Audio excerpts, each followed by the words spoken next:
Why jail people for being ill? That was the topic of a community conversation today in La Crosse. News 8's Sarah Tamer is in our newsroom tonight with a look at what the sheriff says needs to be changed to deal with this growing problem. Sarah. La Crosse County Sheriff Steve Helgeson spoke to a large group of community members about the criminalization of mental health. He says people with mental illness do not belong in the jail and that they deserve better treatment.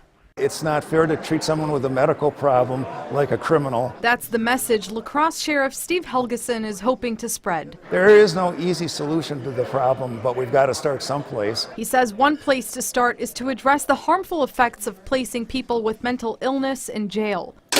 The problem is that oftentimes there's no other place to take them. He says a lack of resources has made the La Crosse County Jail the largest mental health facility in the county. With the closure of so many of the psychiatric units is that we don't have a good place to take them. According to the La Crosse County Sheriff's Department, 6,000 people in La Crosse County are booked in jail every year. 40% of those people report a mental illness diagnosis. We have one mentally ill individual in our jail who needs to go to the Mendota Mental Health Center for help because it's beyond what we're able to do for him, and he's number 70 on the waiting list. There is a wait list right now to get into mental health services. La Crosse County Youth System of Care Administrator Bridget Todd says she sees the same problem in juvenile detention centers. We were referring to juvenile justice so that they could get a social worker and they could get access to services they couldn't otherwise get. Echoing Helgeson's message of a need for community support and resources. Hopefully that with having discussions like we did today, that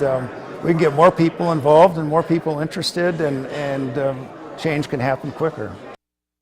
Helgeson also says one of the biggest challenges is they can't afford to do everything at the local level. He's hoping for more state and federal support. Thanks so much, Sarah. And La Crosse County Jail does have a full-time therapist and program director, as well as 24 hours of nursing care.